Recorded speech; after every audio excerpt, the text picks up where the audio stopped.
여러분은 삶의 의미에 대해 고민해 본 적 있으신가요? 우리는 때로 삶이 무겁게 느껴지고 모든 게 무의미하게 느껴질 때가 있습니다. 그럴 때 우리는 어떤 답을 찾을 수 있을까요? 오늘은 이런 질문에 스스로 답을 찾았던 한 사람, 빅터 프랭클의 이야기를 들려드리겠습니다. 그는 죽음과 고통의 한가운데서도 삶의 의미를 발견했고, 그 경험을 통해 현대 심리학의 한 획을 그은 로고테라피를 탄생시켰습니다. 자, 이제 그의 놀라운 여정을 함께 따라가 보시죠. 빅터 프랭클은 1905년 오스트리아 빈에서 태어났습니다. 그는 어린 시절부터 인간의 마음, 특히 고통과 감정의 원인에 대해 깊은 관심을 가졌습니다. 그 관심은 심리학에 대한 열정으로 이어졌고, 그는 젊은 나이에 프로이트와 아들러의 심리학을 공부하며 빈에서 심리학자로서의 경력을 쌓기 시작했습니다. 그런데 그의 삶은 2차 세계대전이 발발하며 극적으로 바뀌게 됩니다. 유대인이었던 그는 나치 정권에 의해 가족과 함께 강제 수용소로 끌려가게 되었죠. 그가 갇힌 곳은 우리가 잘 알고 있는 그곳, 바로 아우슈비츠였습니다. 강제 수용소는 상상조차 할 수 없는 고통과 절망의 공간이었습니다. 프랭클은 그곳에서 매일같이 생사의 갈림길에 섰고, 가족과 동료들이 잔혹하게 생을 마감하는 것을 지켜봐야 했습니다.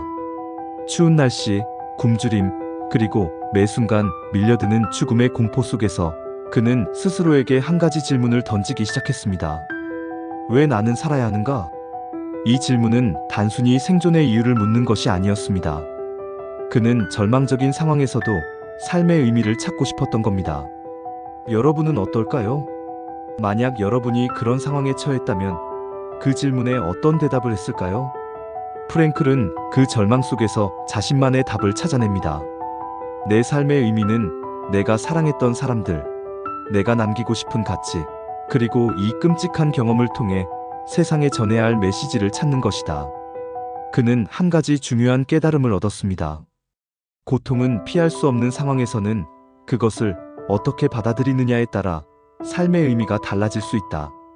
이후 프랭클은 강제 수용소에서 하루하루를 버티며 심리학자로서 자신이 겪는 경험을 관찰하기 시작했습니다. 그는 인간이 아무리 고통스럽고 절망적인 상황에 처하더라도 삶의 의미를 찾으려는 의지가 존재한다는 것을 발견했습니다. 그리고 이것이 바로 우리가 고통을 극복하고 희망을 찾을 수 있는 열쇠라는 사실을 알게 되었죠. 전쟁이 끝난 후 프랭클은 극적으로 살아남았지만 그의 가족 대부분은 세상을 떠났습니다. 아내와 부모님, 형제들마저 강제 수용소에서 목숨을 잃었죠.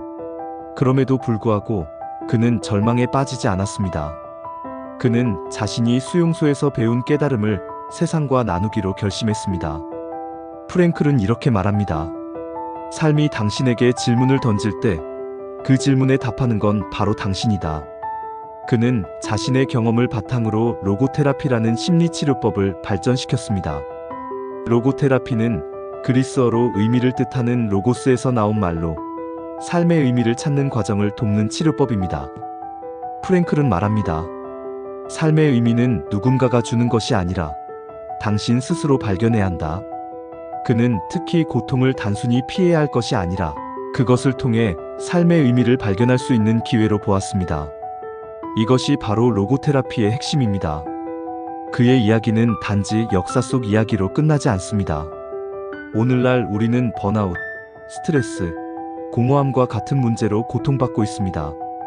삶이 무의미하게 느껴질 때 프랭클은 우리에게 이렇게 말합니다.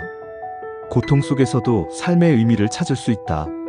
중요한 것은 무엇을 겪느냐가 아니라 그것을 어떻게 바라보느냐이다. 여러분은 지금 어떤 상황에 처해 있나요? 삶이 아무리 무의미하게 느껴져도 고통 속에서도 여러분만의 의미를 발견할 수 있습니다.